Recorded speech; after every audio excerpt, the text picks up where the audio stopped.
Queridos, hoje nós começamos a falar sobre um tema.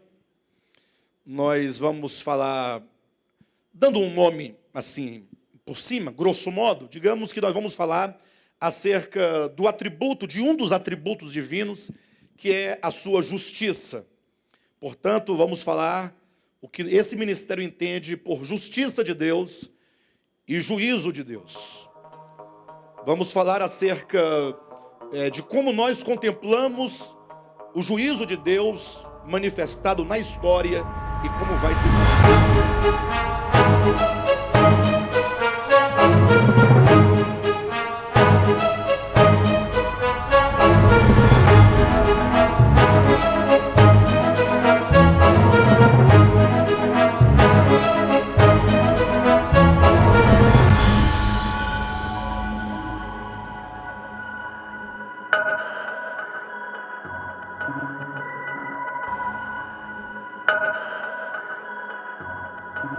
Nós usamos uma expressão, nós cunhamos uma expressão, como se diz, juízo passivo de Deus.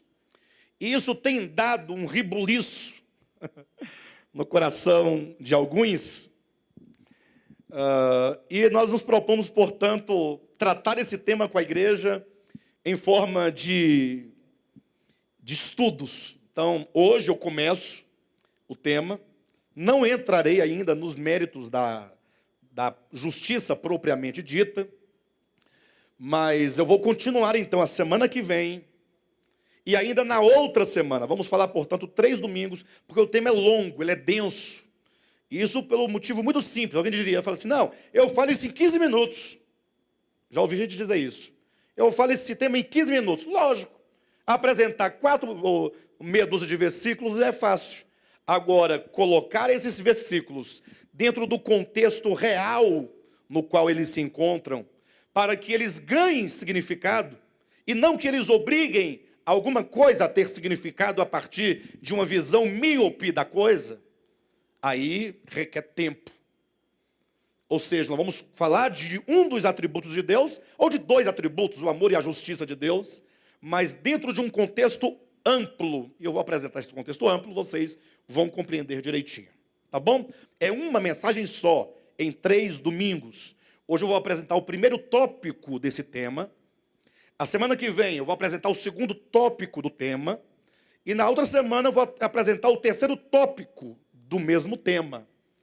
E eu peço, portanto, primeiramente de vocês, que vocês abram o coração. Permita que Deus ministre ao seu coração. Segundo, que vocês estejam em oração constante, para que o Espírito da verdade nos guie e nos conduza a toda a verdade.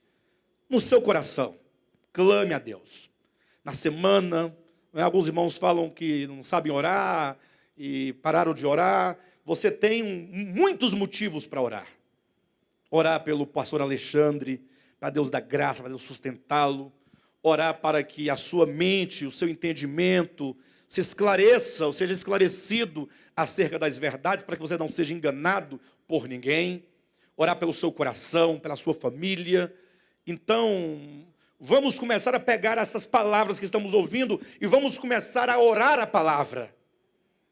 Quando você ora a palavra de Deus, aí sim tem poder.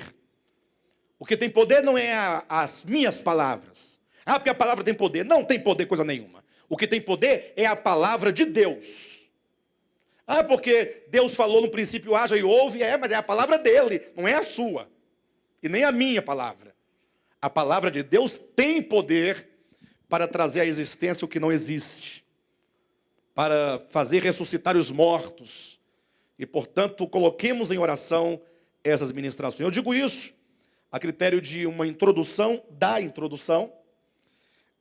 baseado no que diz aqui o texto de 2 aos Coríntios. Eu quero que você abra sua Bíblia comigo.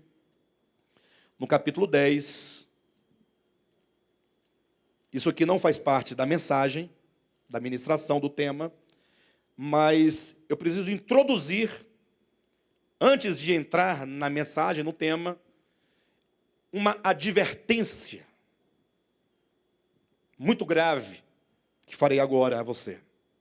O apóstolo Paulo, nesse capítulo, se você lê-lo no todo, você vai observar que ele está aqui numa batalha muito grande, porque havia muitos apóstolos, ou supostos apóstolos, ou mesmo falsos apóstolos, para os quais a igreja estava voltando os seus ouvidos. Eu dizia para o nosso irmão Flávio, aqui no início, antes de nós começarmos a reunião, o quanto que a mentira, ela é palatável, ela é digerível com facilidade. Mentir é fácil. E receber a mentira como se fosse verdade, ela é desejável pelos homens. Os homens amam a mentira. Agora, a verdade, ela, de fato, é muito difícil de ser digerida. Mas peça a Deus um coração. Paulo estava aqui numa batalha, e aí ele fala, a partir do versículo 4, assim, ó. Porque as armas da nossa milícia não são carnais. Ou seja, nós não vamos batalhar com nenhuma arma carnal. Falando mal de um irmão, falar mal do outro, criticar, puxar o tapete, nada disso. As armas não são carnais. A nossa luta não é contra carne nem sangue. Nós não estamos lutando contra pessoas, irmãos. É uma luta espiritual. Porque o que interessa aqui é a salvação da sua alma. E a experiência com Deus que está em pauta. Uma coisa muito séria, seríssima.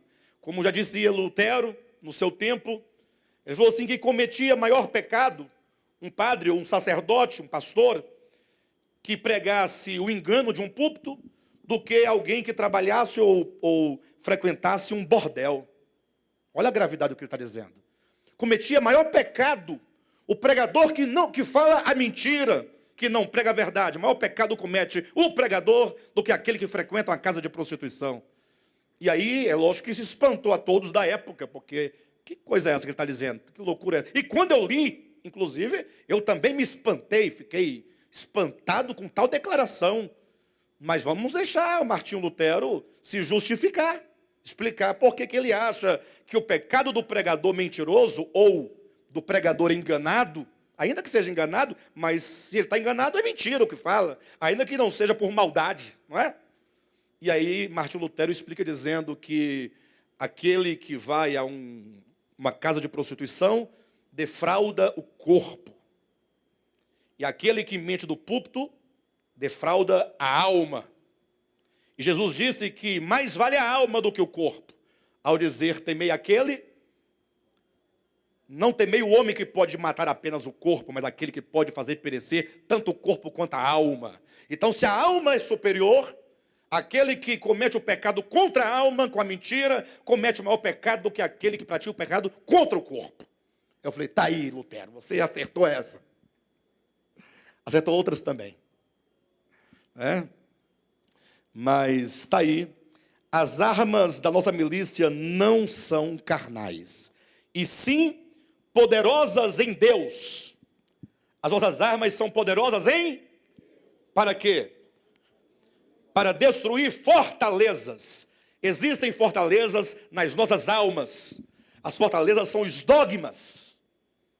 Tudo aquilo que ouvimos no passado, que trazemos como uma carga religiosa, que está impregnada, sedimentada na sua mente, tornou-se uma fortaleza, e agora você simplesmente, muitas vezes, resiste como uma fortaleza à verdade, porque o dogma, a tradição, o costume, o tempo sedimentou, concretizou, fossilizou dentro de você aquele engano.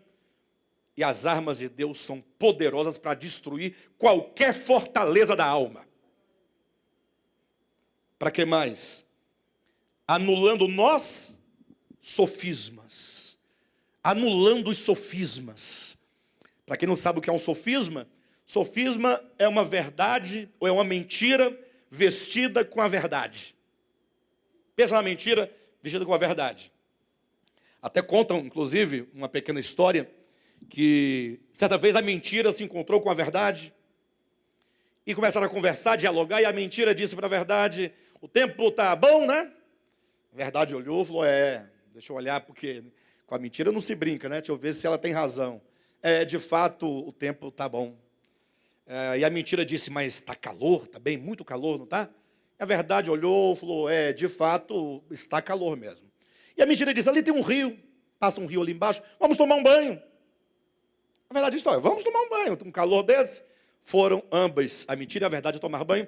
Chegando lá, elas se despiram de suas roupas, entraram ambas nuas para tomar banho. A mentira, quando viu que a verdade deu aquele mergulho gostoso, ela saiu rapidamente do córrego do rio, da lagoa, sei lá, e vestiu a roupa da verdade e foi embora. Usou de esperteza. Aí a verdade, então, olhou e falou, e agora, o que eu faço? Saiu nua. As roupas da mentira eu não vou usar. A verdade não usa as roupas da mentira. Então, não tendo o que fazer, saiu a verdade nua pelas ruas. E agora todos olhavam para a mentira vestida com a verdade, e olhavam a verdade nua, e todos passaram a dar crédito em quem? Na mentira, porque é melhor, é mais fácil dar crédito à mentira vestida de verdade, do que ouvir e aceitar a verdade nua e crua. Então, sofisma é a mentira vestida com a roupagem de verdade. Você olha e fala, está aí a verdade. Olha o seu conteúdo, no profundo, na essência, você vai ver. Por isso que a verdade, as armas, nós são poderosas em Deus para destruir fortalezas, anulando nós sofismas. As armas de Deus anulam os sofismas.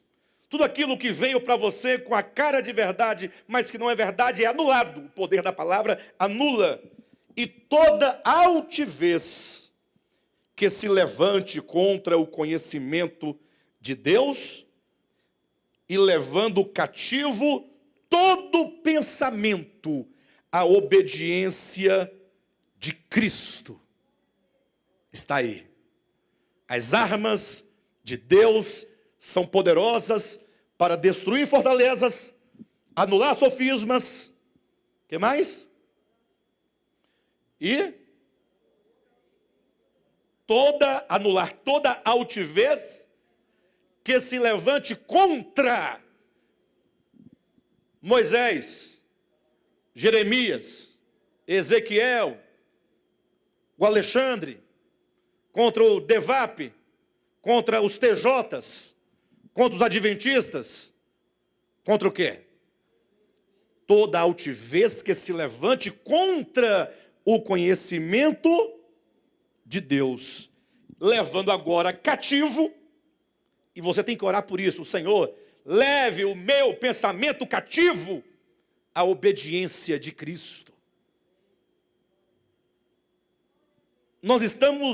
O nosso objetivo único e exclusivo desse ministério, não há outro, é ser pelo menos o germe, ou se preferir, germen, para não confundir com outra coisa, mas a palavra está adequada.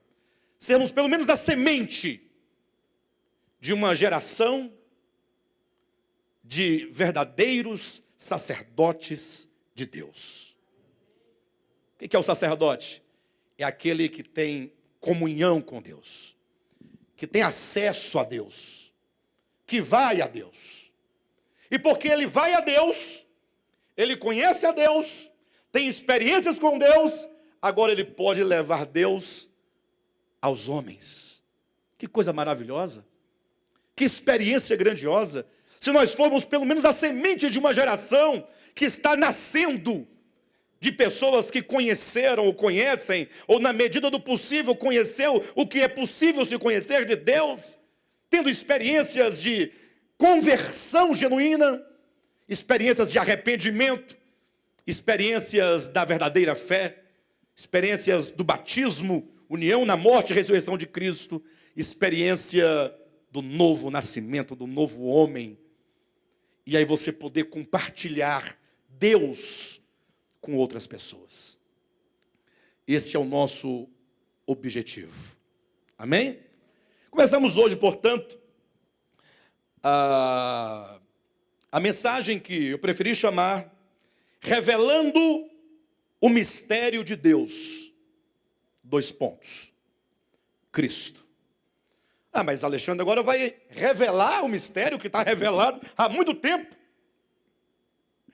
O mistério foi revelado a Paulo, né? Digamos, ele falou que Deus revelou para ele. Agora, quando ele diz que a revelação já foi dada aos homens, quer dizer que ela já está disponível. Agora, a pergunta é, você já obteve a revelação desse mistério no seu coração? Quando Paulo diz que foi revelado o mistério de Deus, que é Cristo, ele está dizendo, noutro tempo não havia tal revelação.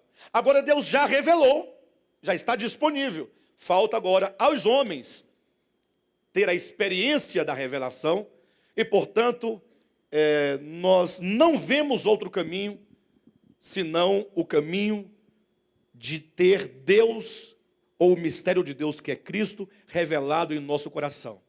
E, portanto, esse é o tema da mensagem, revelando o mistério de Deus, Cristo, que nós vamos tentar reduzir para apresentarmos esse mistério que revela a Deus, pelo menos em alguns de seus atributos, do seu ser, que é a justiça, que desenrola e se desdobra no juízo de Deus, e o amor de Deus.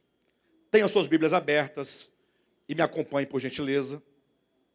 E a primeira coisa que eu digo é que quando se fala acerca dos atributos de Deus, eu até diria que é um tanto inadequado usar a palavra atributo, mas a linguagem humana ela é deficiente, não consegue expressar aquilo que Deus é. Usamos o termo atributos para se referir a algum aspecto de Deus. Não que Deus tenha partes. Deus não é um ser formado por partes, como se ele tivesse justiça e tivesse também amor e tivesse também a eternidade e tivesse também...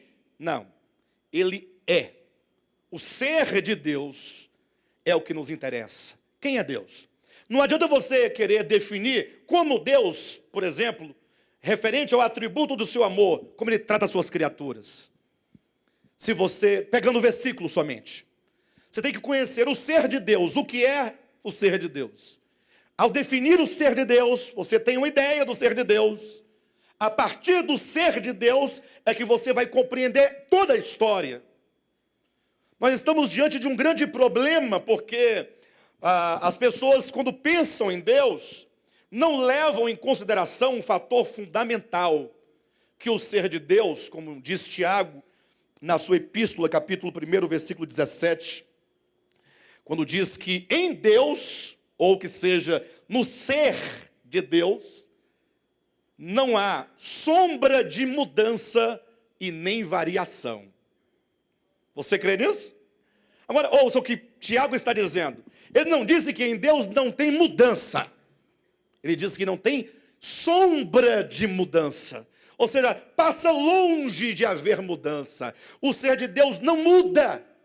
E não tem variação. Deus não varia. Não tem variações de Deus. Deus, ele é o que ele é. Hebreus capítulo 13, versículo 7. Ele é o mesmo ontem. É o mesmo hoje. E será o mesmo eternamente. A compreensão da verdade que é Deus tem que partir não dos feitos, mas do ser. Temos de conhecer a Deus a partir daquilo que ele é em sua natureza. Não é sem razão que mesmo o profeta Malaquias, ainda no Antigo Testamento, no seu livro, capítulo 3, versículo 6, traz a declaração de Deus. Eu, o Senhor, não mudo. Alguém diz, ora, mas não muda. Mas não está lá escrito lá em Mateus, quando Jesus fala, ouvistes o que foi dito aos antigos? Não matarás, ou não adulterarás, ou não alguma coisa. E aí em seguida ele diz, eu, porém, vos digo. Aí não há aqui uma mudança dispensacional. Não há uma transição de um mandamento elementar para um mandamento um tanto superior? Houve ou não houve mudança? Não. Não no ser de Deus. O ser de Deus é o mesmo. Ele não pode mudar. Deus não pode ser um hoje e ser outro amanhã. Eu estou dando as bases para os irmãos. Se Deus mudasse, que confiança nós poderíamos ter nele? Por que nós temos dificuldade em ter confiança nos homens? Porque os homens mudam. Os homens mudam, mas Deus não. Quanto ao ser de Deus, e quando você quer falar sobre amor, enquanto atributo divino, você está falando sobre o ser de Deus. Quando você quer falar sobre justiça, você não está falando de uma doutrina, não. Você está falando do ser de Deus, porque Ele é justiça. Ele não tem justiça. Ele é na sua natureza, porque Deus não possui nada, porque se Ele possuísse alguma coisa que fosse, Ele seria um necessitado daquilo que possui. E como Deus, portanto, é a plenitude absoluta, então Ele só pode ser. Não é sem razão que Ele se revela a Moisés dizendo, quando perguntarem o meu nome, diga que o Eu Sou enviou. O Eu Sou, ou tetragrama judaico, que hoje chegou a Yahvé, na versão da Bíblia de Jerusalém, ou mesmo em outras versões, a corrigida, se não me engano, traz Jeová, na Almeida atualizada traz Senhor, mas o nome significa aquele que é. Não existe eu era, nem existe eu serei. Eu sei que você vai encontrar lá no Apocalipse, aquele que era, que é e que há de vir. Mas isso não se refere ao ser de Deus, mas à ação de Deus na sua criação. Leia o contexto do Apocalipse, é como que Deus intervém na história da humanidade. Mas quanto ao ser de Deus, é o que diz Tiago, não há sombra de mudança e não há variação. Como diz Hebreus 13, 7, o Senhor é o mesmo ontem, hoje e será o mesmo eternamente. Como disse Malaquias 3, 6, eu, o Senhor, não mudo. Estamos tratando do ser de Deus. Esse é um fundamento. Seja cuidadoso. Fundamento. Eu parto daquilo que Deus é. E a partir daí, eu posso compreender tudo o que Ele faz e como Ele faz, porque Ele é. Porque Deus não pode trair a si mesmo. Porque Deus não pode enganar-se a si mesmo. Deus não pode fazer algo contrário àquilo que Ele é em natureza. Portanto, seja qual for o atributo, nesse caso da mensagem, vamos falar do amor e da justiça. Mais da justiça do que do amor. Mas, tratando-se de qualquer que seja o atributo de Deus, você está tratando sobre o ser de Deus. E é neste ponto que eu quero trazer de volta o texto, ou um trecho de um texto, que o pastor Josué leu para os irmãos, até para que vocês compreendam a exatidão do que o texto quer dizer e do que o bispo José tentou trazer para vocês aqui no dia, em razão do tempo.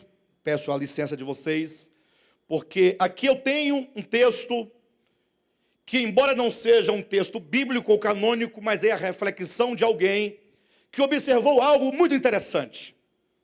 Antes dessas palavras que eu vou ler daqui a pouquinho, o escritor diz o seguinte, olha, palavras são como bolsos. Eu me espantei quando vi isso. Porque a pessoa usa uma alegoria, né? Aí você, o que ele quer dizer? Palavras são como bolsos. Ele continua dizendo, são espaços vazios que as pessoas usam para guardar coisas. Por exemplo, quando eu digo para vocês assim, vocês sabem o que é uma bateria, uma pilha, bateria? Vocês sabem o que é? Esse nome traz a imagem, traz essa imagem, não é? Sim ou não? Portanto, essa palavra pilha, ou que seja bateria, é pilha ou bateria, Jair? Bateria. Essa palavra bateria, quanto a esse objeto, a palavra, preste atenção, a palavra bateria é como um bolso que guarda aquela imagem. Vocês entenderam ou não?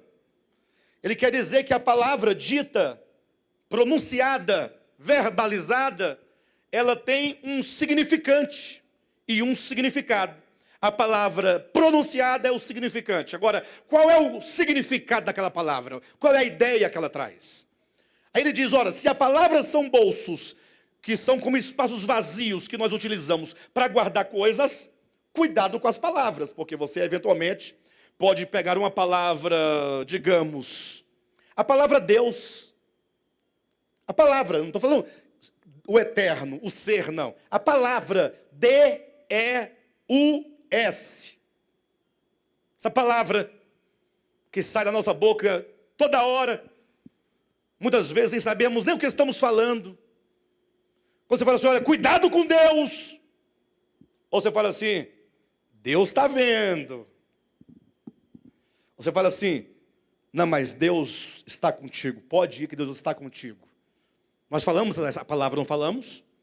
Se as palavras e a palavra Deus é como bolso que eu uso para trazer coisas ou colocar conteúdos, que são os significados, então ele disse, os homens, cada um, cada qual, cada tempo, se referindo aos homens, humanidade.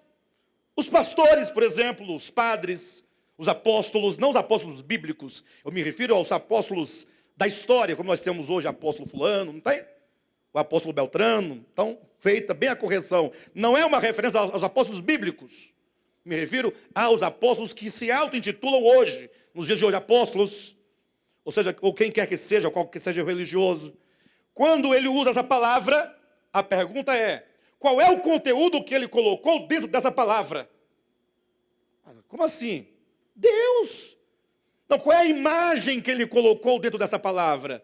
Deus. Não, mas é porque cada pessoa tem a perspectiva e a visão de um Deus, que inclusive se parece muito com você. Entende o que eu estou dizendo? E a partir daí a pessoa fez a tal reflexão dizendo, os olhos são pintores. Aqui são referências aos olhos de quem? Aos meus olhos. Aos olhos de quem? Aos seus olhos. Eu tenho que explicar tudo isso para que ninguém entenda equivocadamente o texto. São os seus olhos, os meus. Mas são, sobretudo, os olhos dos pregadores.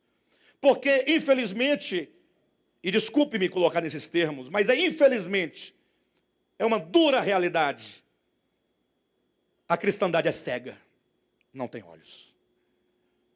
Olha com os olhos alheios, sai propagando conhecimentos alheios que não lhes são próprios, que não passou pelo seu próprio entendimento, mas que você acolheu porque você acreditou, você acolheu porque isso é tradicional se pensar assim e se falar assim.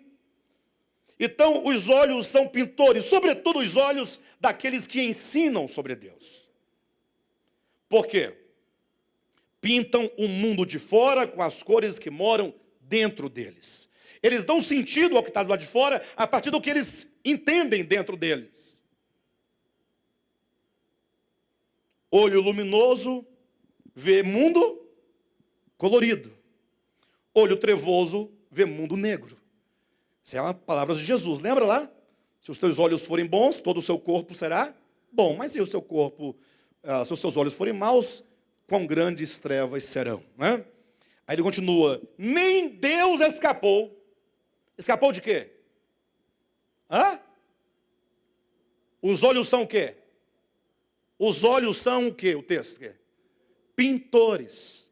Nem Deus escapou de ser pintado. Do pregador falar como que Deus é. Eu vou pintar, eu vou desenhar Deus para vocês. Vocês vão conhecer a Deus a partir da pintura que eu farei dele para vocês. Eu, o pregador. Entende o que eu estou dizendo? Está claro para vocês? Isso, porventura, é alguma heresia? Hã? Por favor, vocês atrás estão me ouvindo? Até agora, alguma heresia? Os olhos do homem é que vão fazer a pintura. Nem Deus escapou. Mistério tão grande, que é Deus, que ninguém jamais viu, e até se interditou aos homens fazer sobre ele qualquer exercício de pintura, segundo o mandamento, não farás para ti imagem. Lembra? Mas os homens desobedeceram. Desandaram a pintar o grande mistério como quem pinta casa. Olha a responsabilidade, pessoal.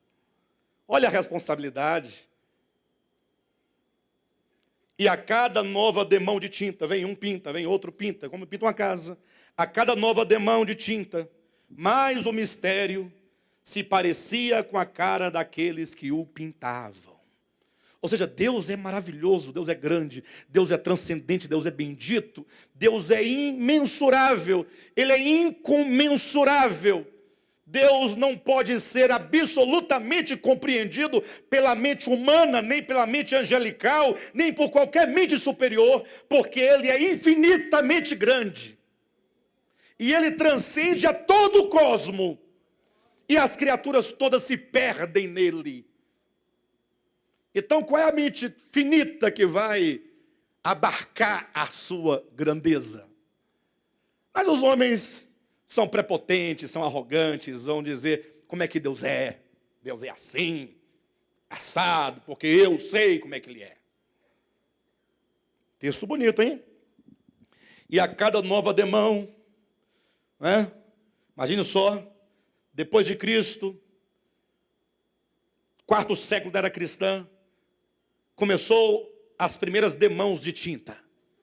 Quando começou um novo sistema chamado catolicismo romano, com todo respeito às pessoas católicas, que não tem culpa de nada, mas começou a pintar, dizendo como é que é. Lembra que tinha as cruzadas? Quem já estudou sobre as cruzadas? Lembra da Inquisição? Quem já ouviu falar da Inquisição? Matava as pessoas esquartejadas. Em nome de quem? Quem mandou? É de Deus. E as pessoas pensavam o quê? Não, mata porque é Deus. Deus tem que matar porque a pessoa é herege. O herege tem que morrer. Nós somos os advogados de Deus. Matava em nome de Deus. Veio o movimento de reforma protestante, mais demão de tinta. Como é que Deus é? Matou um bocado de gente também. Muita gente morreu na mão desse movimento e do resultado do movimento protestante. Assista ao filme As Bruxas de Salem. E você vai ter uma ideia do que foi o movimento e do que aconteceu. Pegar pessoas inocentes que estavam brincando. Criança brinca de qualquer coisa, não é? E não, vamos agora começar a enforcar porque essa pessoa é bruxa, enforca. Aí começou o problema, né? Agora começou a caça às bruxas. A velha bruxa, mata, enforca, vai matando. Quem? Crente, pastores, chamados inclusive de reverendos. Reverendo tal, reverendo fulano de tal. Pintando Deus, dizendo como é que Deus é, como é que Deus quer, como é que Deus faz. Os homens foram assim. Veio o movimento evangelicalista, conhecido como movimento evangélico, pintando Deus. Agora nós estamos aí já no finalzinho, movimento neopentecostal, pintando Deus, dizendo como é que Deus é. A cada demão de tinta, cada vez mais, Deus foi ficando parecido com a cara daqueles que o pintavam. Até que o mistério desapareceu. Sumiu. Foi esquecido. Enterrado sob as montanhas de palavras que os homens empilharam sobre o vazio. Cada um pintou Deus do seu jeito. Até agora, alguma heresia? Eu vou ler as escrituras, tá? Porque esse texto, eu tinha que trazê-lo pelo sentido dele, que é muito profundo, e para que não ficasse nenhuma dúvida com respeito ao texto que Josué leu aqui à frente.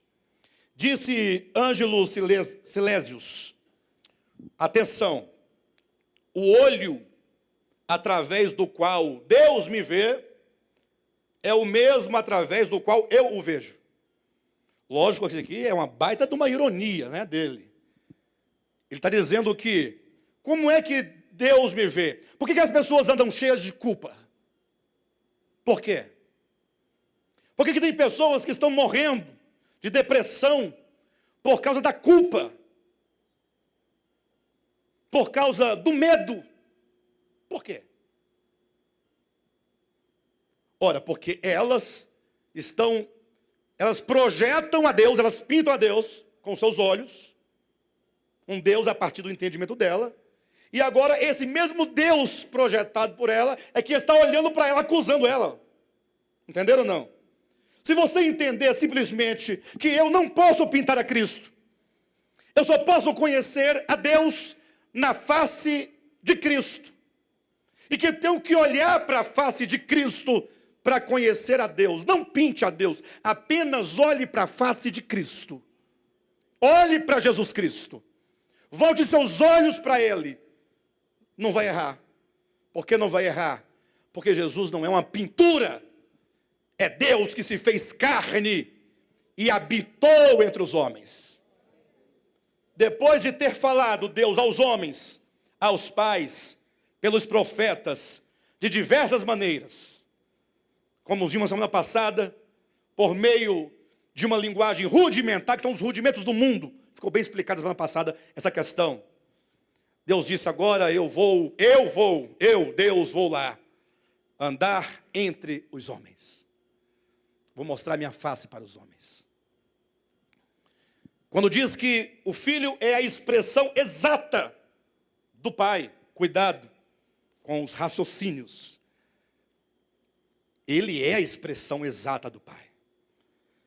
É certo que o Filho, Deus, Cristo, encarnado, se ele está encarnado, ele está numa situação de finitude. Sim ou não?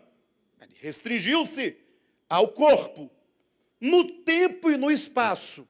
Evidentemente que ele não pode ser, durante a sua encarnação, a expressão plena e total da divindade. Ele está restrito.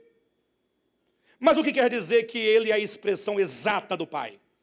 É que o Filho, encarnado, andando e vivendo entre os homens, tudo o que ele fez, tudo o que ele disse, tudo o que ele ensinou, tudo o que ele viveu, é a exatidão daquilo que Deus é. Não se pode falar isso de Moisés, nem de Jeremias, nem de Abacuque, nem dos apóstolos do Cordeiro, Pedro, João, Tiago, nem do Papa, nem de mim, nem de você, nem de ser humano algum. Só o Filho é a expressão exata. O seu viver, todo o seu viver, manifestou com exatidão que o Pai é. Sem sombra, sem distorção, sem contorno, sem pintura. Tudo o que ele ensinou acerca do Pai, ele ensinou com exatidão aquilo que o Pai é. Ele não aumentou e não diminuiu. Certa ocasião, em João capítulo 7, ele disse: as minhas palavras não são minhas, são do meu Pai. A doutrina que eu vos trago não é minha, é do meu Pai. Olha que submissão, olha que adequação. Se eu fosse ele, eu posso falar o que eu quiser, eu sou Deus encarnado. Mas não o Filho na qualidade de servo do Pai. Segundo a economia de Deus, ele disse: eu só falo aquilo que eu ouvi junto do meu Pai. É exato.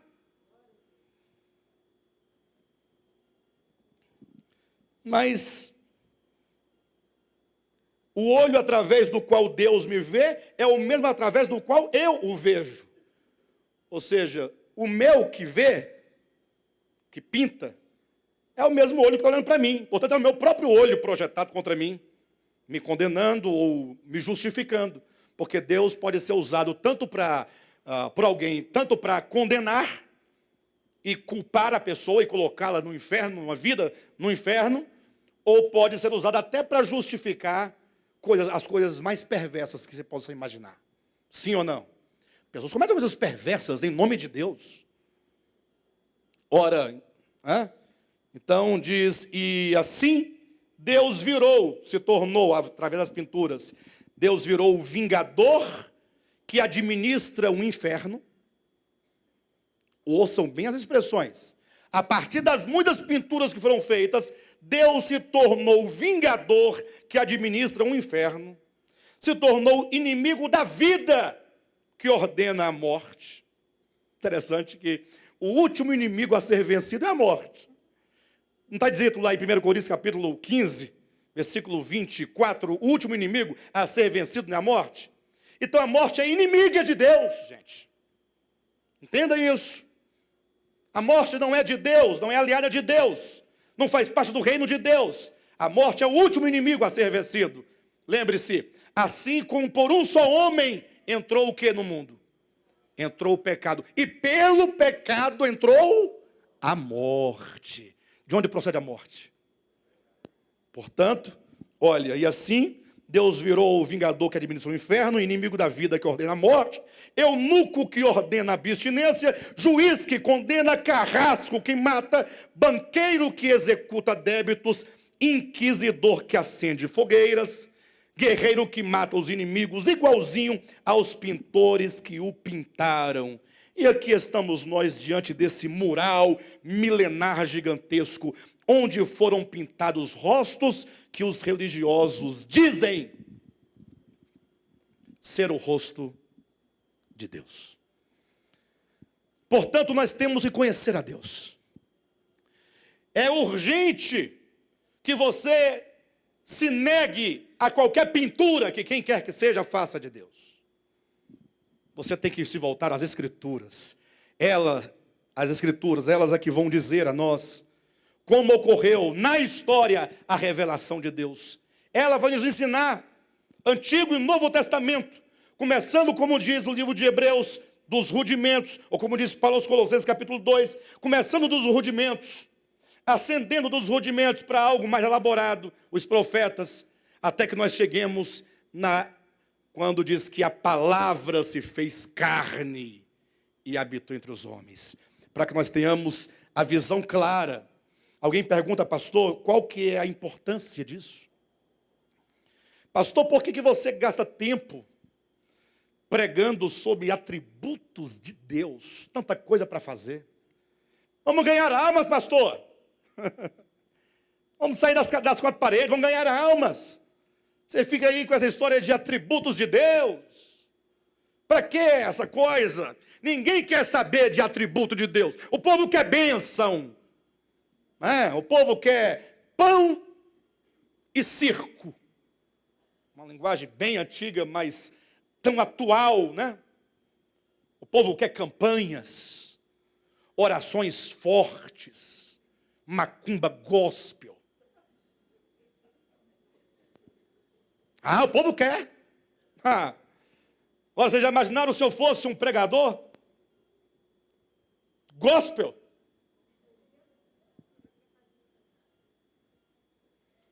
Eu ia dar nó em pingo d'água. Eu ia arrastar multidões. A fraqueza que eu tenho para reunir meia dúzia de pessoas em torno da verdade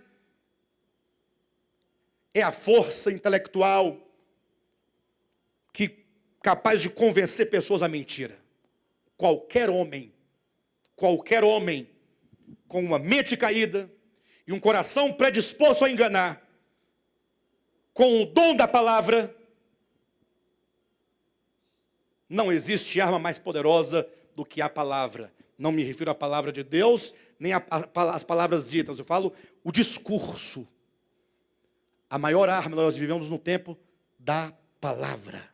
Quem tem discurso. Agora, quem discursa a verdade vai morrer sozinho. Como Paulo disse, Timóteo, Paulo estava preso. Vem ter comigo. Todos me abandonaram. Paulo foi o cara. Né? Pode ser essa palavra? Vocês entendem a linguagem? Paulo foi o que foi arrebatado ao terceiro céu, gente. Ele desceu ao paraíso no Hades. Ouviu palavras inefáveis que ao homem não é lícito dizer, inclusive. E a linguagem humana não é capaz de reproduzir. Morreu sozinho, numa prisão, dizendo, Timóteo, quando você vier, traga meus livros. Aqui está frio, minha capa, traga minha capa também. Olha, Demas, se lembra do irmão Demas, aquele cooperador? Pois é, amou o presente século e caiu fora, não aguentou a pressão. Lembra do comprador fulano, cicrano? Pois é. Me abandonaram. Foram para Santa Catarina.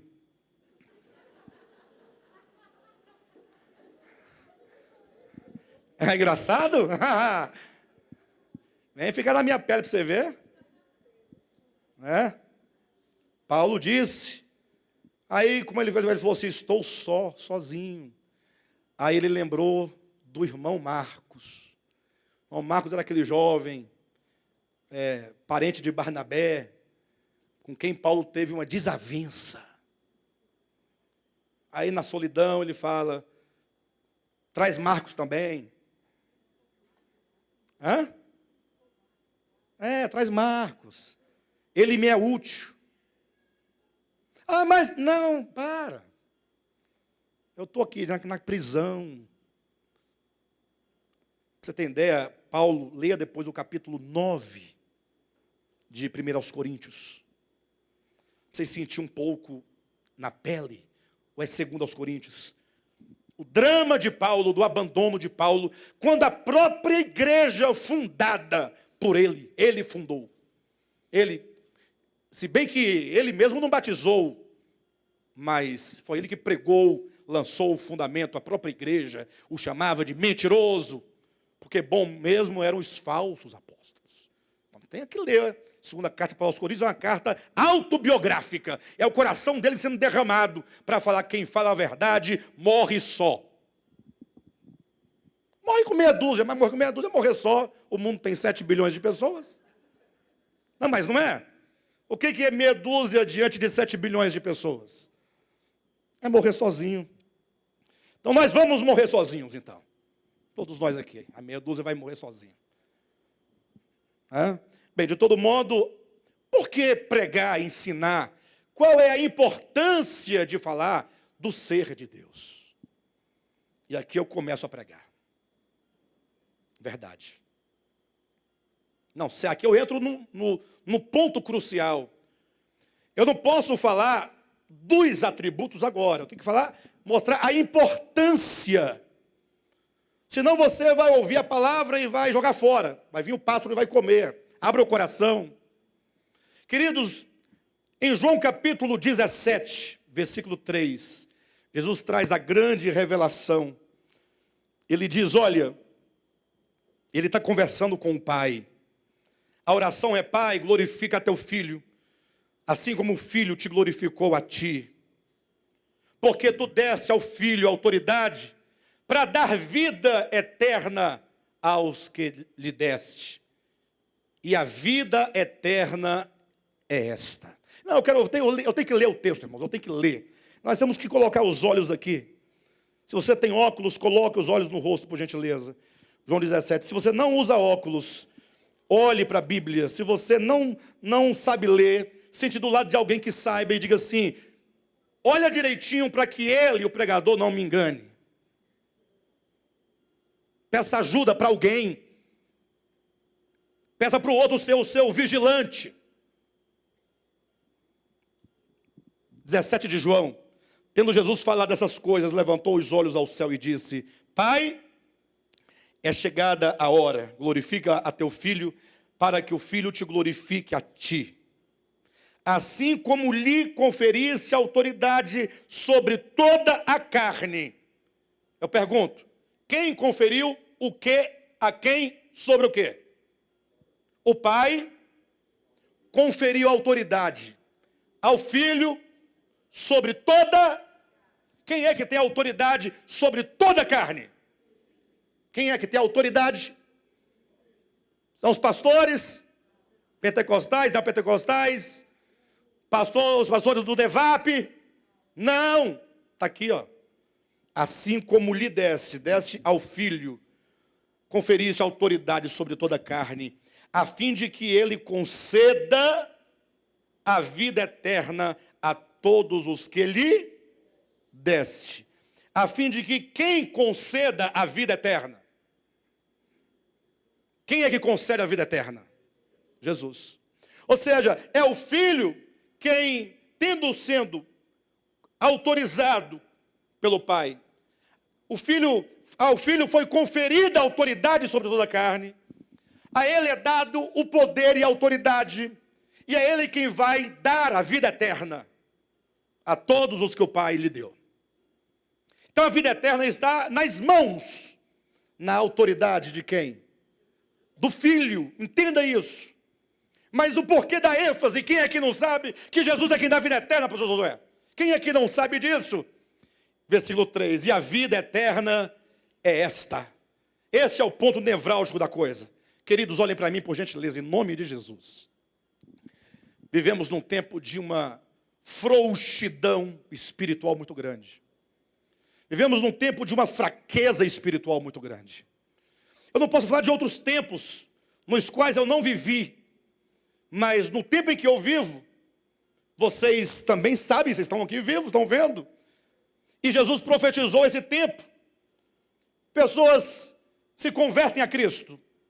Aí passam pelo processo, porque é natural, porque para se haver a conversão tem que haver o quê? Arrependimento. Tem que haver o quê? Fé. Tem que haver o que mais? O batismo. E tem que ter o quê? Novo nascimento. Sim ou não? Isso não são as coisas básicas da conversão de uma pessoa? Agora eu pergunto, e as pessoas têm experimentado arrependimento? Você sabe o que é arrependimento? Ouça a mensagem de quarta-feira passada, na internet. Vocês vão, lá tem um pouquinho que eu falei. Comecei a falar, arrependimento é uma palavra grega, que não tem na sua Bíblia. E aí é onde tem o problema da leitura. O problema não está na Bíblia. O problema está na sua leitura, na minha leitura. O problema está nos olhos de quem lê. Porque são nossos olhos que dão sentido. E fazemos com que as coisas tenham o sentido que nós queremos que elas tenham. Nossos olhos nos enganam, cuidado. A palavra, você lê aqui, arrependei-vos, porque é chegado o reino de Deus. Tem que se arrepender. Fala, eu estou arrependido.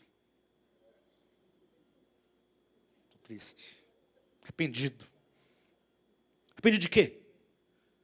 Não, na vida passada, pregressa, bebi muita pinga. Acabei com a Souza Cruz. Fechei as portas, fumei o cigarro, tudo dela. Fechei as boates de Brasília, tudo de Taguatinga. Aquele garrafão ali, Rosirene. Não, mas o garrafão, Rosirene. Vixe! Caminho de Brasilândia tem uma garrafona grande. Aquele forró. O forró do Júlio, quem lembra o forró do Júlio? Misericórdia, forró do Júlio. Estou arrependido disso. Aí eu pergunto para você, olha para mim, você que se arrependeu de tudo isso. Se arrependeu mesmo? Aí você está duvidando de mim? Calma, é porque você está falando arrependimento, mas arrependimento é uma palavra que está lá no grego, metanoia. É uma mudança orgânica do coração, da alma, da mente, das disposições. Quando o filho pródigo disse, eu ainda vou chegar no filho pródigo, hein? Está lá no finalzinho da minha pregação. Disse, na casa do meu pai tem pão com fartura e eu que morro de fome, voltarei. Ali ele sofreu mudanças profundas na alma. O único lugar onde ele não queria estar era naquele lugar. Aquele lugar agora fedia. Ele conseguia enxergar a sujeira. Ele conseguia enxergar a miséria. E quando você enxerga, você não quer aquilo para você. Você não tem saudade das cebolas do Egito, nem da carne do Egito. Você quer a casa do Pai. E você, quanto mais caminha em direção, mais que você quer que chegar rápido. Na casa do Pai, é o que interessa, é a casa do Pai, porque sofreu mudança. Eu pergunto, e lá na casa do Pai, agora voltado, filho, ele está com saudade do chiqueiro? Porque sofreu mudanças profundas. Hoje em dia o crente diz que se arrependeu dos pecados passados, mas quando vê uma cerveja gelada, chega a dar água na boca. Eu sei que você que nunca bebeu, fala, não, eu não tenho água na boca, não é louco, você nunca bebeu. Agora e você que bebia cerveja gelada? E que disseram para você que era pecado beber cerveja gelada? E você acreditou? E você se absteve? Tornou-se um abstêmio? Agora tem 20 anos que eu não coloco uma gota de álcool na minha boca. Muito bem. Mas quando você olha, você...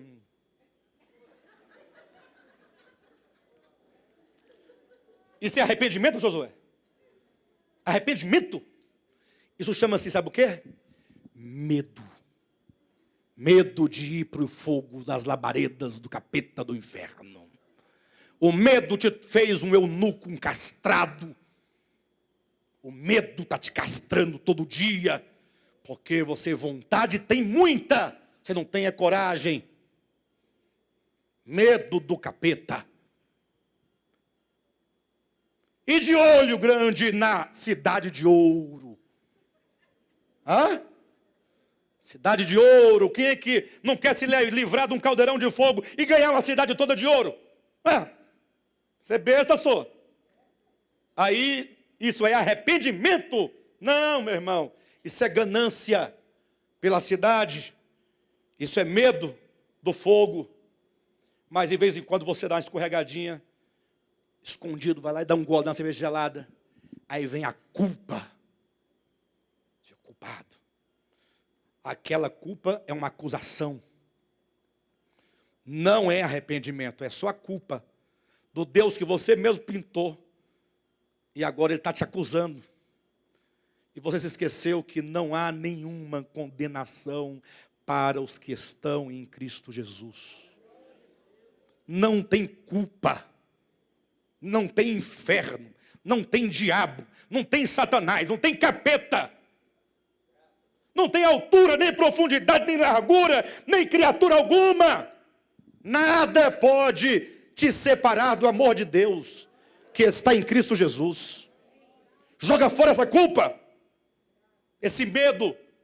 Não volte para o alcoolismo.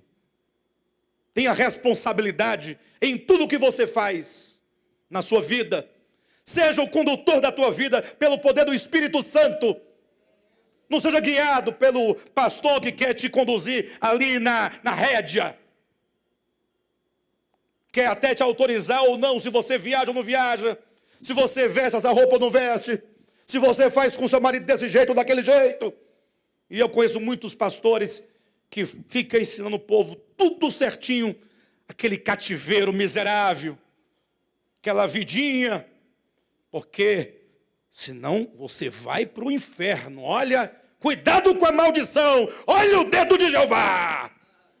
Ao filho foi dada a autoridade. E a ele foi conferida a autoridade para que ele conceda a vida eterna.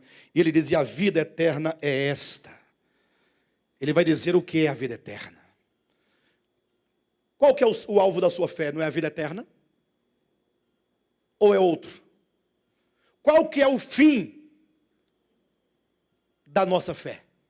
Não é a salvação, como diz Pedro na sua epístola, das nossas almas? Alcançando o fim da vossa fé, a saber, a salvação da vossa alma.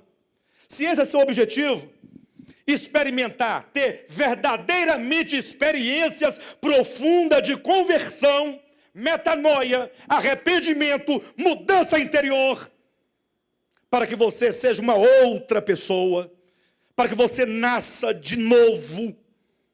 O pessoal fala por aí que nasceu de novo, mas continua a mesma vida. Né? Não, eu mudei, eu não bebo, não fumo, não danço, não tal. Mas e a inveja está onde? A inveja de ontem, antes da sua conversão, antes do seu batismo, continua aí? A impureza, a lascívia, a inimizade, a porfia, a contenda, o ciúme, continua? Ou você agora não tem mais nada disso, você agora virou anjo? Só falta um par de asas para sair voando. É isso? Quem quer ter experiências de salvação, diga amém. Experiências verdadeiras aqui dentro. Você deseja? Tem certeza? Pastor, como é que eu faço para ter essa experiência? Eu quero ter experiência de salvação. Eu quero experimentar o verdadeiro arrependimento, a verdadeira conversão, o verdadeiro batismo, a verdadeira fé, o verdadeiro novo nascimento. O que eu faço? Você tem que saber o que é a vida eterna. Tem que saber o que é a vida eterna. A vida eterna é esta. 2 pontos. Olha para a sua Bíblia agora. E a vida eterna é esta. Ó. 2 pontos. Você só vai experimentar a vida eterna quando? A vida eterna é esta. Que te conheçam. A ti. O único Deus verdadeiro. Sem conhecimento de Deus, não há salvação para ninguém. A vida eterna é esta, que te conheçam. Ou você conhece ao Pai, o único eterno, e a Jesus Cristo, a quem Ele enviou ao mundo, conhecer, ou você não tem outro caminho para você. A vida eterna é esta. Que te conheçam, a ti, ó Pai. E querido, isso aqui é um diálogo, ou que seja uma oração, entre o Filho e o Pai. Aqui não entra humano na história. Não tem dedo de pastor aqui no meio. É o próprio Cristo falando com o próprio Pai. Pai, glorifica teu Filho, para que o Filho te glorifique a ti, assim como lhe conferisse autoridade sobre toda a carne, para que ele conceda a vida eterna a todos os que lhe desse. E a vida eterna, Pai, eu estou falando com o Pai, é esta, que te conheçam. Ninguém há de receber vida eterna como quem recebe o ingresso para entrar num show. Não. Ninguém vai receber vida eterna porque mergulhou numa água que seja do Rio Jordão. Não. Ninguém vai receber vida eterna porque deixou de comer abobrinha, porque está escrito que não pode comer abobrinha. Bobagem. Ninguém vai para o céu porque é melhor do que o outro, porque tem rigor ascético na sua conduta, ou porque é da denominação A, B ou C. Não. Vida eterna consiste em conhecer ao Pai e ao Filho. Mas aqui é onde está a grande questão. Vocês estão admirados, até pensando assim, pastor, dá uma ênfase em umas coisas que não existem. Qual o problema? Todo mundo sabe, pastor. Todo mundo está cansado de saber que a vida eterna é essa, que conheça a ti. Todo mundo sabe, decorado. Isso é uma ladainha, pastor. É por isso que eu digo, nós não podemos pegar textos, versículo, nem este, e pinçá-lo isolado. Esse texto, ele só tem sentido naquilo que Cristo verdadeiramente disse, se você olhar da perspectiva da queda do homem. Ou seja, se a vida eterna consiste em conhecer, qual que é a lógica contrária? A queda consiste em quê? Se a vida eterna consiste em conhecer o Pai, o que é a queda, que é o oposto da vida eterna? Esquecer, a ignorância. Ou seja, o homem cai quando ele não sabe quem é o Pai.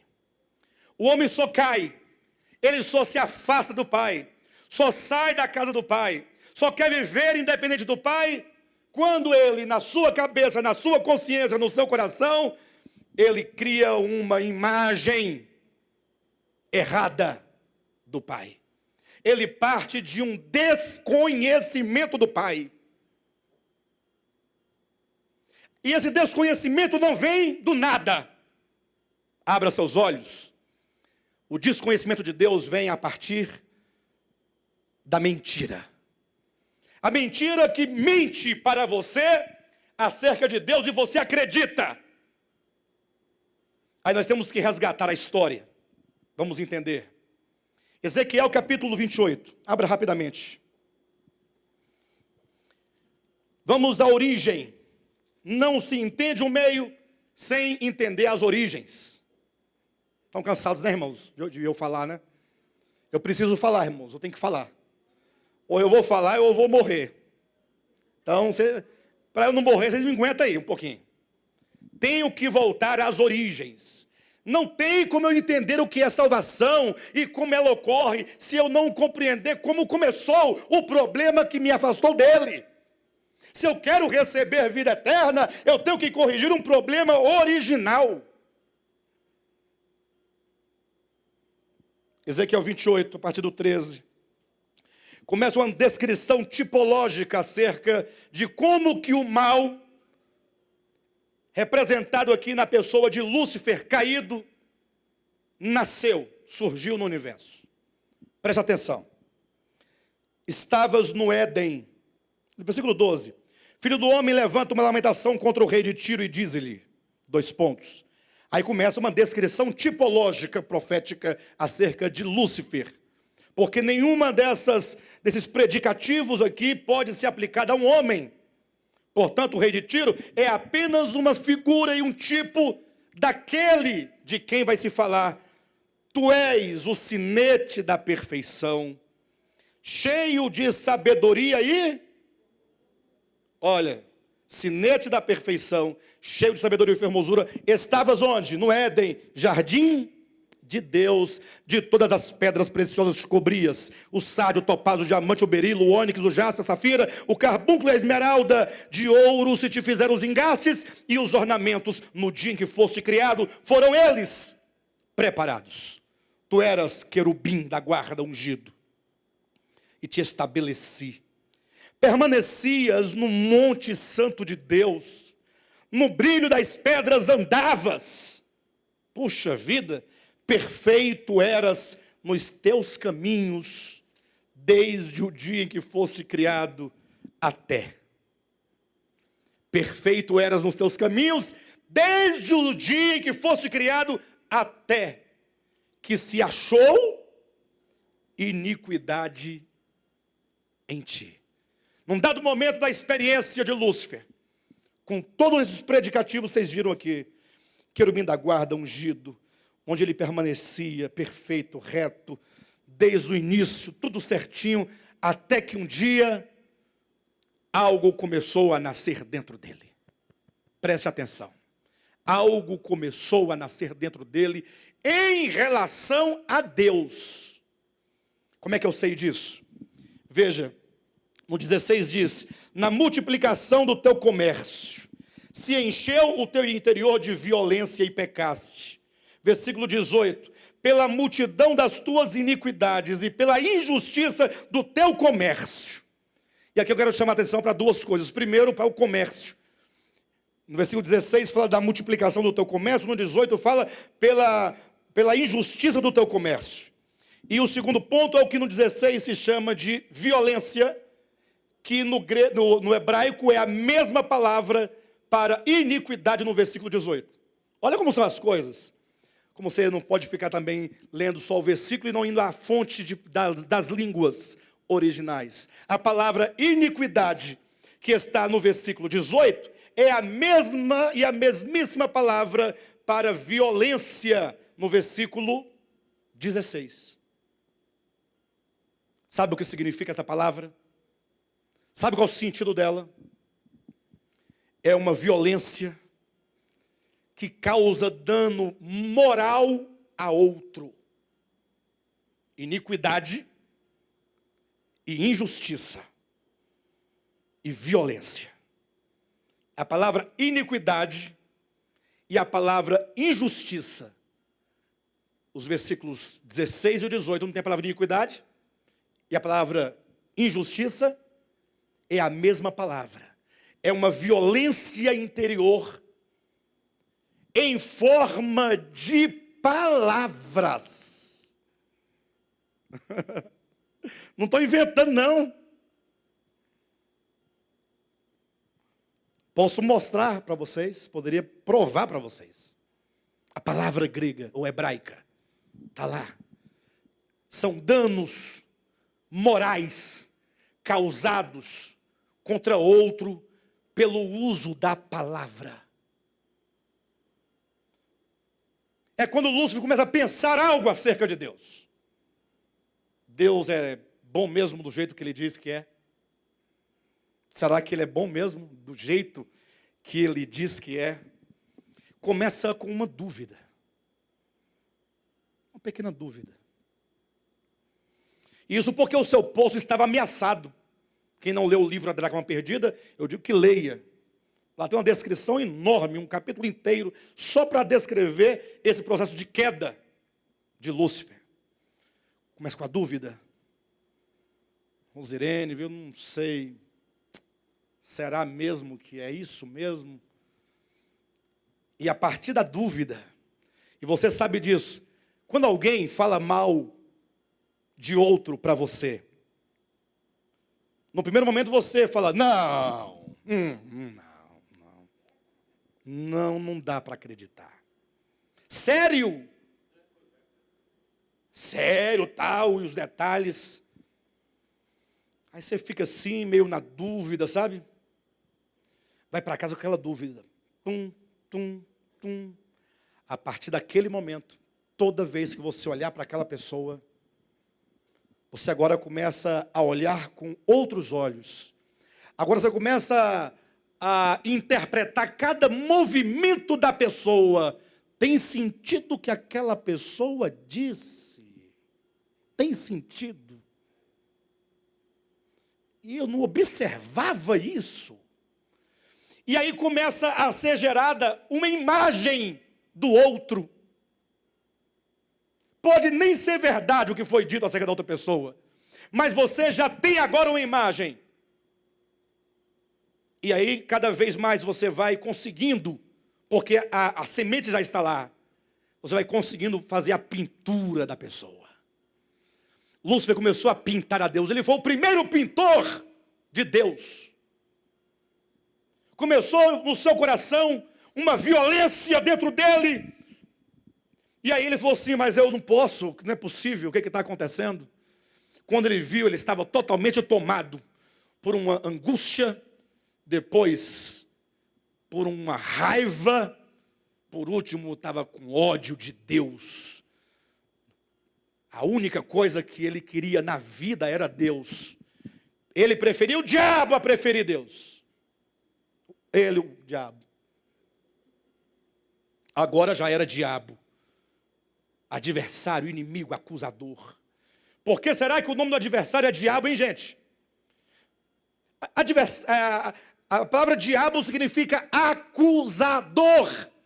Você tem que entender que todo o processo, tudo começa com a acusação.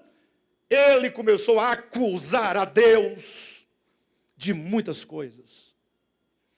Mas em João capítulo 8, quando o próprio Cristo vem, depois de um longo silêncio divino, porque Deus nada fez contra Lúcifer, não tacou fogo, não fez nada, falou, vai. Eu sei, mas nós vamos nos encontrar lá na frente. A maneira, só tenho duas armas contra você, Lúcifer, diabo agora.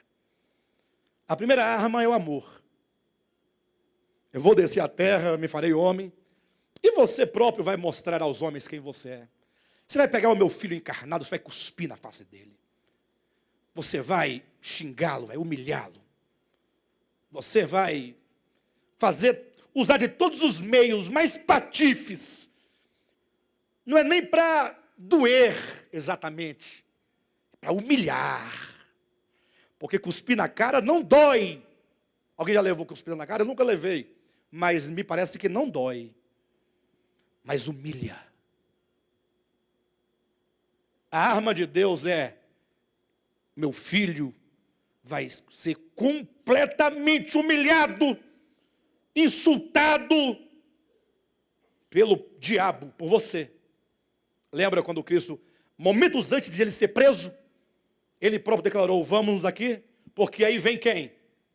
O Deus desse século. E ele nada tem em mim. Jesus disse para os fariseus e escribas, por que vocês querem me matar? Vocês dizem que são filhos de Deus? Ou melhor, são filhos de Abraão? Abraão não agiu assim. Abraão, quando viu o meu dia, se alegrou. Mas vocês querem me matar? Mas vocês querem me matar, eu vou te falar por quê. Eu estou falando de João capítulo 8, versículo 36 em diante, até o 44. Vocês querem me matar, eu vou falar por quê, eu vou revelar para vocês. Isso é Jesus conversando com os fariseus. Vocês, homens, querem me matar, porque vocês querem satisfazer os desejos do vosso pai, que é o diabo. Quem era que estava desejando de matar Cristo? Era o pai eterno ou era o diabo? Ele disse para os escribas e fariseus, Vocês dizem que o pai de vocês é Deus? Se o pai de vocês fosse Deus, vocês me amariam, porque o pai me ama. Vocês não iriam querer me matar, não, gente. Gente, olha o texto bíblico, eu não estou lendo porque são muitos textos. Eu ainda estou em Ezequiel. Já são 15 para as 9. Mas entenda o processo. O que está acontecendo? Jesus está dizendo, leia na sua Bíblia, João capítulo 8, do 36 em diante, ou do início, se você quiser.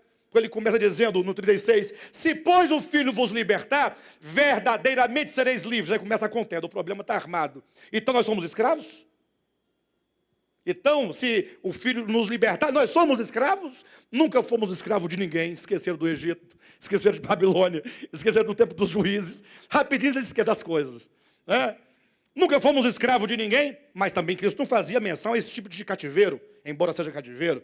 Ele queria falar do cativeiro, da mentira, do engano, que a mentira escraviza e só a verdade liberta.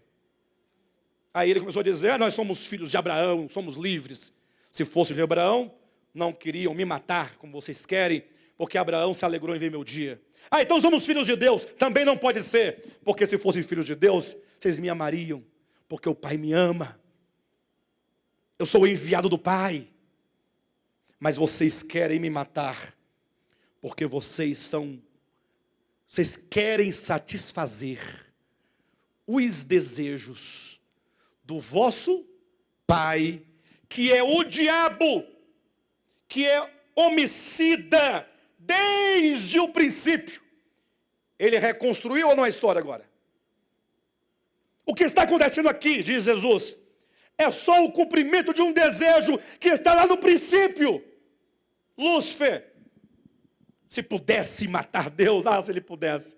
Só que, coitado, o bicho é só um tonto, aí perdido aí nesse universo aí, para lá e para cá, batalhão de asa danada. E Deus é infinitamente tão grande que o diabo não pode nem vê-lo, que dirá pegá-lo. Não tem como, Deus é Deus, queridos. Para de bobagem. Inimigo.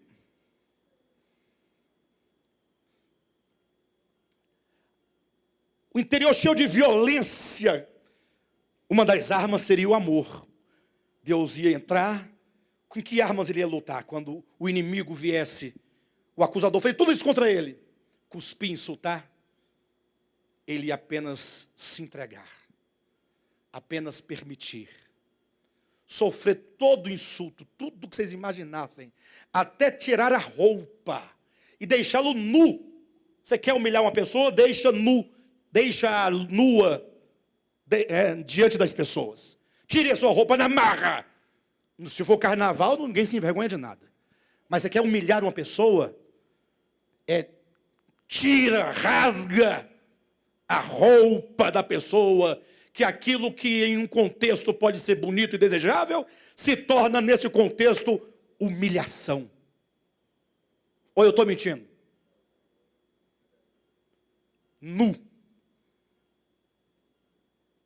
Nu, pendurado, e ele como ovelha muda, não abria a boca. Essa foi a arma fatal, que leva a uma segunda arma, uma defensiva, outra ofensiva. A arma ofensiva, o amor. E a arma defensiva, é o que Paulo diz, as da direita e da esquerda, com uma ataca contra defende. A arma da revelação. Eu vou mostrar para o mundo, para o universo, para Lúcifer caído, para os anjos caídos, para os demônios, para os homens, desde o primeiro da história. Eu vou mostrar para aqueles irmãos do Devap, todos eles saberão quem eu sou. Vou me revelar.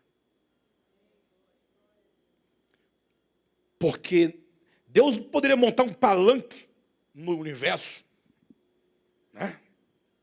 Fazer um microfone bem grandão daquele do Silvio Santos, colocado aqui. Deus, ou não poderia? Alto e bom som. Todos vós de todos os mundos, de todos os universos, os multiversos, todos vós, seres que habitais nos céus, na terra e debaixo da terra, todos ouçam. Não tinha ouvido que não parasse. Um anjo do lado, cada um com a espada. Olha, ouve, para de conversar, ouve o que ele ia dizer. E ele falava, gente, eu quero explicar uma coisa para vocês. Lúcifer é um demônio. Gente, Lúcifer, é porque vocês não sabem da história. Aí fosse Deus justificar-se, dizendo, ele está mentindo, gente. O que ele está dizendo não é verdade, pessoal. Vocês estão acreditando? Mas não acredita, não. Eu não sou o que ele está dizendo, não. Aí você ia ficar assim, como você sempre fica toda a vida, né?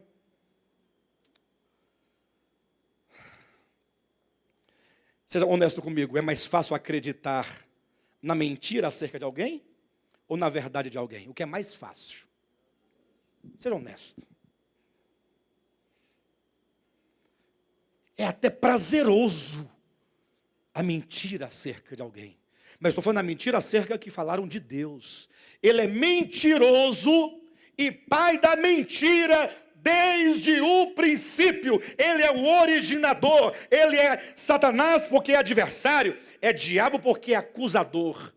E aí ele começou um processo na multiplicação do seu comércio. No 18, pela multidão das palavras danosas que você falou contra ele. Conseguiu primeiro, anjo do lado, 2 anjos, 10, 20, 50, daqui a pouco tinha já 1/3 dos anjos com ele. Todos formando um exército. Deus é mau mesmo, Deus é tirano mesmo, Deus é egoísta mesmo. Pastor, mas eu não vejo aqui essas palavras aqui. Egoísta, avarento, mau, perverso, eu não vejo aqui. Eu citei João capítulo 8. Lá é claro. A própria palavra diabo é clara, acusador. E o que é o comércio? Se não você vender uma ideia, vender um produto. No caso de Lúcifer, ele vendia o quê? Vendia uma ideia. Qual era a ideia dele? A ideia dele é o seguinte, eu posso dar para vocês um reino de justiça. Eu posso dar para vocês lugares. Eu não quero o trono só para mim. É lógico que eu quero ser como Deus. E eu serei semelhante ao Altíssimo. Mas você também pode. Ele é tipo aquele que quer criar um reino para compartilhar alguma coisa com os insatisfeitos, que estando no reino de Deus e não sabendo que estavam insatisfeitos, mas ficar pensando, vamos ficar a eternidade todinha aqui só assim servindo? Isso não pode ser também alguma coisa? A gente não pode galgar um posto? A gente não pode ter o nosso próprio negócio, a nossa própria vida? Alguma coisa que seja, que tudo bem, que ninguém saia do reino de Deus, em termos do coração, mas que se divida, que Deus não seja o que ele... se Deus fosse bom mesmo, você acha que teria um trono único no universo? Agora, se ele, no fim das contas, não compartilhar, aí nós podemos ter o nosso próprio. Pastor, mas você pode me mostrar isso na Bíblia? Posso. Saiamos da queda de Lúcifer para a queda do homem. Gênesis capítulo 3. Abra a sua Bíblia.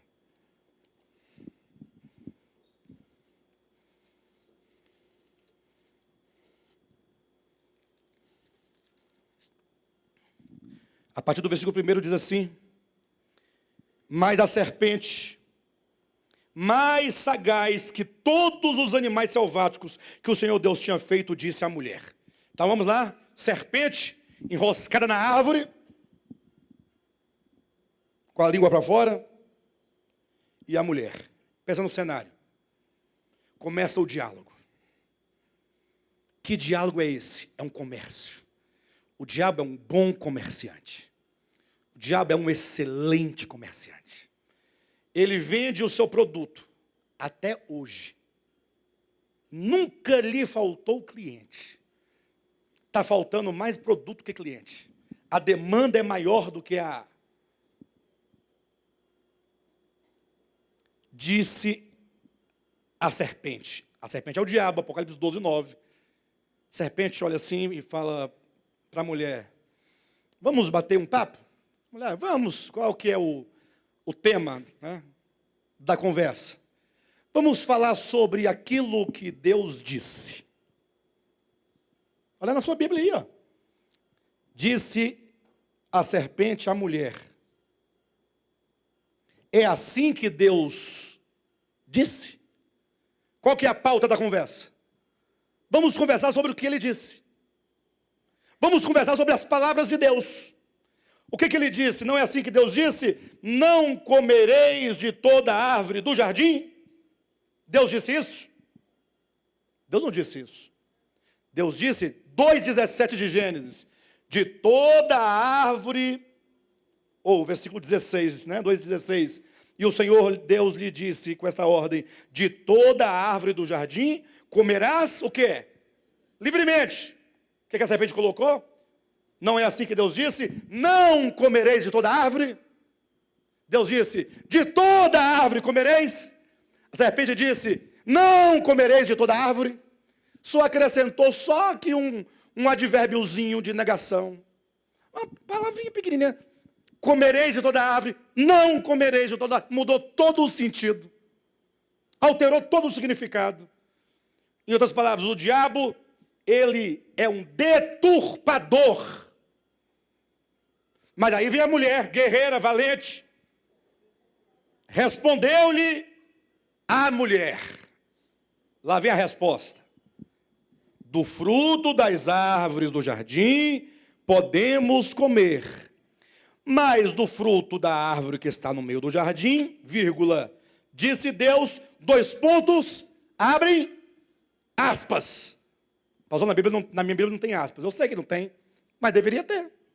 Porque quando você faz um discurso, que você vai apresentar alguém falando, você vai reproduzir a voz do outro, assim disse, 2 pontos, abre aspas, para poder colocar com fidelidade a reprodução. Disse Deus, 2 pontos, abrem aspas, dele não comereis, vírgula, nem tocareis nele, para que não morrais. 2,16 ou 17.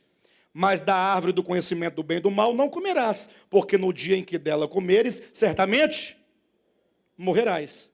E a mulher disse, Deus disse, 2 pontos, abrem aspas, da árvore que está no meio do jardim, não devemos nem comer e nem tocar. A mulher já está afetada.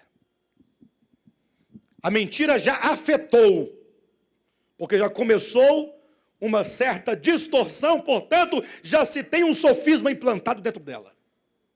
Entenderam? Está aqui. Aí, quando ele diz, para que não morrais, versículo 4, então disse a serpente. Aqui começa a acusação, uma acusação mentirosa. Primeiro ele tentou colocar as palavras de Deus contra ele mesmo. Agora ele diz, o que ele disse se você comesse ou tocasse no fruto? Para que não morrais. Ele disse isso para você? Disse sim. Mas você ouviu bem? Você é a serpente conversando com a mulher. Eu ouvi. Se bem que foi a ordem dada ao homem, mas digamos que sim. Mas ele disse assim, como assim? Que se comer, morre. Certamente morrereis. A serpente, no versículo 4, diz, se ele disse isso, companheira, ele está mentindo. Ele está mentindo. Está ou não está na sua Bíblia isso aí? Quando ele diz, a serpente diz, é certo que não. Deus disse, certamente. A serpente diz, é certo que não. Ou seja, ela está dizendo, Deus está mentindo para você. E a mulher diz, será? É verdade, está mentindo. Mas por que Deus iria mentir para mim? Segue o discurso. Então a serpente disse à mulher, é certo que não morrereis. Versículo 5. Porque Deus sabe. Ele falou que você vai morrer, sua tolinha. Mas é mentira dele. Ele só tentou fazer um medo em você, porque ele sabe que no dia que você comer desse fruto, você vai ser como ele. Em outras palavras, você não vai morrer. Ele mentiu para você. Segundo, ele sabe que você pode ser como ele. Terceiro, Ele não quer que você seja igual a Ele, porque Ele quer ser sozinho o que Ele quer ser. E você pode ser igual a Ele, só que Ele é egoísta, Ele é avaro, Ele não quer que você seja como Ele. Vai, besta, come para você ver. Está aqui. Ele criou uma imagem de Deus mentirosa e nunca parou. Em toda a história, o maligno vem pintando o rosto de Deus. Em toda a história, vem pintando imagens. E as pessoas têm acreditado nesses rostos pintados por esse artista maligno, caído, perverso. E Deus disse: eu vou mostrar a minha face. Eu vou me fazer homem, eu vou descer. E eu vou revelar ao homem e ao mundo quem eu sou verdadeiramente. De sorte que naquele último dia, quando a revelação fica cabalmente demonstrada, quando todo o universo olhar para Lúcifer e para todos os seus anjos, seus mensageiros, rapaz, mas vocês, hein? Vocês mentiram para a gente. Está aí, ele mostrou. Ele não fez discurso, não. Ele se fez carne para mostrar na prática, na existência, como que ele sendo, porque ele é simplesmente, mas ele não é egoísta, não é avaro. Pelo contrário, ele se esvaziou para demonstrar, ele se fez homem, servo de homens, e até para morrer, e não somente morte, mas morte de cruz. E não somente para morrer morte de cruz, mas ele ainda teve que descer às regiões mais inferiores da terra. Humilhação, se humilhou até a morte, para demonstrar o amor, porque Deus amou o mundo. Não foi você, Deus ama você. Não, Ele amou o mundo, que deu o seu Filho unigênito. Quando todo o universo vir, de fato, o Pai, que esse movimento aqui que está acontecendo, um coração de meia dúzia aqui, está todo mundo assim, meio, passar lá naquele dia, olhar, todos os anjos, arcanjos, querubins, serafins, todos os seres de outros mundos, todo o joelho na terra, nos céus e debaixo da terra se dobrará. Por quê? Porque Ele se revelou. Ele revelou o ser, o que Ele é.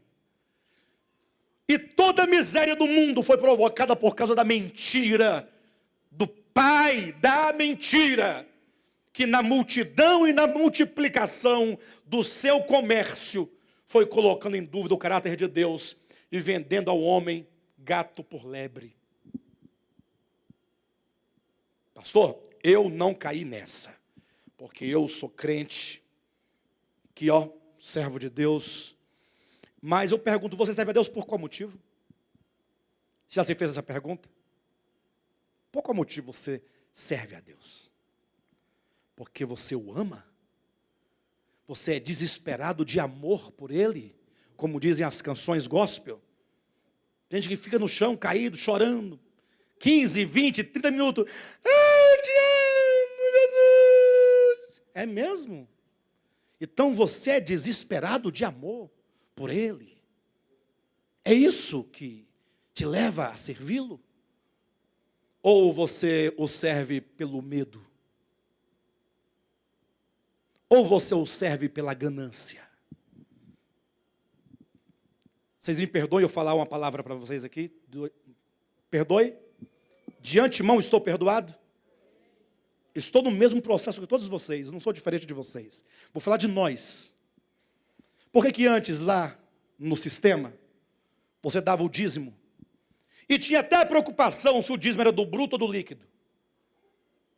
E depois que conheceu a verdade, você parou de dar até ofertas voluntárias. Por que aconteceu? O que aconteceu com você? Por que antes você orava 2 horas no monte? E hoje você não consegue dizer um amém na hora da reunião? O que mudou em você? Por que antes você congregava de segunda a segunda? Você era o 12 do último dos 144 mil. Vou explicar melhor, o 12 do 12 do 12 do 12, aquela rede de... E você, essa semana eu ouvi, tinha irmãos que iam até capinar a chácara do pastor. Em nome de quê? Uai, meu irmão, a bênção de Deus, o homem de Deus, você é servo de Deus, a bênção de Deus, Deus vai abrir as portas, Deus vai, pega a enxada, capina a minha chácara. Vocês estão achando engraçado? Está aqui a irmã Nolinha. Posso falar? Eu não falo. Carregava as bolsas da pastora. 39 anos carregando as bolsas. E a pastora? Balançando as mãos. E a Nolinha atrás com as bolsas. Sacola, presente. Todo o culto cheio de presente, todas as bolsas. E ela carregando um fardo. E hoje não consegue mais, não ela, todos nós, não conseguimos congregar um dia por semana. O que nos movia a ser escravos? Que uma vez tirado, não conseguimos mais fazer nada. O medo passou? O medo deveria ter sido substituído pelo amor. Fazer porque ama a Deus. Mas, infelizmente, apesar de tantas verdades que nós ouvimos, nós só conseguimos colocar nas caixinhas das doutrinas. A doutrina tal está na caixa de número tal. A doutrina tal está na caixinha de número tal. Só. E nós queremos vencer isso. Não que a doutrina não tenha importância, tem muita importância. Conceito é importante para gerar entendimento. Mas nós queremos experiência com a verdade. Eu quero dizer, eu creio na doutrina da eleição e predestinação e, portanto, eu vou viver como um eleito. Se eu sou eleito, eu tenho que dar glória a Deus, porque Ele me escolheu, Ele me amou incondicionalmente. E, portanto, eu vou viver como um eleito agora. Experiência de vida. E a doutrina? Não, ela só me informou. Agora eu já sei que eu sou eleito e, como eleito, vou viver a eleição. E não ficar defendendo a doutrina contra o outro, jogando na cara do outro, porque está aqui, está aqui, está aqui, está aqui. Então, bora viver a experiência. Será que nós também não estamos sendo enganados? No sentido de que há um engano interior que nos faz ficar satisfeitos apenas com a presunção de ser o detentor da verdade? E nos falta a motivação. Eu fico imaginando o abraço que o filho pródigo deu no pai, ao receber o abraço do pai. Pensando numa coisa carinhosa, gostosa. Ele estava totalmente cheio de culpa, né? E ele dizia, me receba, nem que seja como um empregado. Eu sei, eu gastei, eu profanei e tal.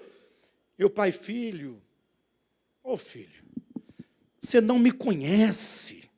Você não sabe ainda. Filho, você saiu de casa por causa das mentiras que a serpente gerou aqui dentro de você. Você foi tomando uma imagem, foi criando uma imagem do seu pai. Aí você foi se afastando no coração do pai. Daqui um dia a casa do pai estava muito pequena para nós dois. Aí você quis sair, você queria ficar longe de mim, ter sua própria vida. Foi um engano, foi uma ilusão que te jogou para fora, para uma terra distante. E agora você volta na expectativa, meu pai vai receber ou não vai receber? Ele pode até receber ou pode não receber. Sim ou não? Ele pode receber sob condições. Ou não? Tudo isso estava no coração do filho, que voltava ainda sem conhecer o pai. E o pai disse, filho, vem aqui, dá um abraço aqui no seu pai. Abraçou, beijou e mandou uma ordem. Quando chamou os empregados, vem aqui você, fulano tal, você e tal. Que eles vieram, falou assim, agora. Ele deve mandar acender uma fogueira, sei lá, um cada falso para me enforcar, alguma coisa nesse sentido. Ele diz, traga sandálias. Sandálias. Calça, o filho ficou até assim, envergonhado, né? Ixi, eu fiz uma coisa, tudo que eu fiz. Olha como é que o meu pai me recebe, sandálias. Ah, está de bom tamanho, a sandalinha está boa, macinha, para quem andava descalço no meio dos porcos. Meu pai diz, traz uma veste nova. Aí, puxa, roupa novinha, tudo bonitinho. Quando ele pensou, e agora? Aquela conversa, né? Não tem aquela conversa? Não tem. O filho não conhecia o pai, irmãos. O filho pródigo não conhecia o ser do pai. E aí o pai falou assim, ainda falta mais uma coisa, o meu anel. Que anel? O meu anel, o selo de autoridade, domínio, de reino, de governo. Mas para quê? Aí ele vai colocar o anel no dedo para decretar alguma coisa. Aí ele pega o anel, vem cá, filho, da sua mão. Não, aí não, aí não dá. Não. Aí nem eu vou querer, né? Nem eu quero, porque aí, será que isso é uma pegadinha? Parece uma pegadinha porque nós não entendemos o mundo assim. Porque os nossos conceitos são todos forjados numa mente coletiva caída. Nossos conceitos mete a mão na cara desse safado. Esse menino é pilantra, vagabundo. Além de roubar o pai, porque pegou a riqueza do pai. O pai vivo, minha herança, minha parte. Que parte que você tem, cara? Mas não é pegadinha, não. Você retornou à posição sua. Você é filho. Vem para cá. Tem mais. Eu quero que mate um boi agora. Contrata uma banda de música e nós queremos tomar muito vinho, comer carne assada e nós vamos dançar. Mas o que está acontecendo? Você está doido? Não, é porque este meu filho estava morto e reviveu. Estava perdido e foi achado. Esse é o ser do Pai. Quem está dizendo isso não sou eu, é Jesus. Lucas capítulo 15. Ah, mas isso é só uma parábola. Então não sei porque Jesus conta parábola, né? Resolvido o problema? Acabou tudo? Mensagem acabou? Encerrou o quê? O que está faltando? Orar? Não. Falta um outro aspecto do desconhecimento de Deus. É um outro filho, que é diferente daquele primeiro. Esse filho não, ele é bom.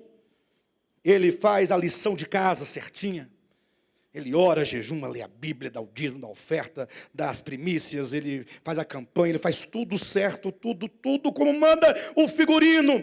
Diz que o outro filho mais velho estava no campo, trabalhando arduamente, suando, cansado, em obediência ao pai. Mas que tipo de obediência era essa? E que tipo de serviço era esse? Quando o filho está voltando do campo, ouve a música. Que dia é hoje? Hoje não é dia das mulheres, hoje não é dia... Não é aniversário meu, nem do fulano, nem do Beltrano, nem de seu. Que festa é essa em plena segunda-feira? Aí um empregado, não, você está sabendo não? Sempre tem aquele que fala, você não está sabendo? Teu irmão voltou. Mas e o que tem a ver ele voltar com a festa? Não, exatamente, a festa porque ele voltou. Teu pai colocou sandálias novas nos pés dele. Um vestido novo, bonito, e o anel da realeza, do sacerdócio, da autoridade do reino, no dedo dele, e está lá na maior farra. Pensa numa farra gostosa. Alegria, dançando. O refrão da música dizia, este meu filho estava morto e reviveu. Ele estava perdido e foi achado. É o refrão da música. Estava morto e reviveu, perdido e foi achado. Pensa numa sanfona bonita.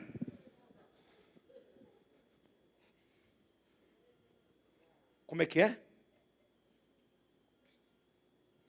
É uma brincadeira comigo? O filho mais velho. Não é verdade. Sério. Chegou na festa, de longe, não entrou, não dançou. ficou olhando aquela cena. Aí o pai virou todo feliz, meu filho, ô teu irmão, tá aí, vem cá. Calma, não é assim não. Você está doido? Você tem problema, pai? Pai, você tem problema. Por quê, filho? Esse filho aqui, mais velho, tinha uma pintura do pai. Que tem que ser desfeita, tem que ser revelada. Deus tem que revelar a natureza dele. Senão não existe serviço. Existe medo ou ganância. Pai, ó, o senhor está de parabéns, viu? Trabalhei todos esses anos para você. Fiz isso, aquilo, aconteceu. Você nunca me deu nenhum cabrito. Em outras palavras, nunca recebi um obrigado. Nunca recebi salário. Agora, esse teu filho, olha a visão que esse indivíduo tem aqui de paternidade e de filiação. Esse teu filho fez o que fez esse vagabundo e você o recebe desta maneira. Aí o pai tem que se revelar de novo. Filho, tudo o que eu tenho é seu. Por que você iria querer um cabrito se você tem a fazenda toda? Por que você não desfruta? Por que você não para de me servir pelo medo, pela ganância e começa a servir por amor, por compreensão? Por que não usufruir das bênçãos que já são suas? Essa parábola não podia chamar parábola do filho pródigo, mas a parábola do pai de amor, de misericórdia, de bondade. Como diz a canção cantada aqui, excelente amor, infinito, impressionante, essas coisas. Amor, que amor é esse, gente? Que amor é esse? Você já conheceu esse amor?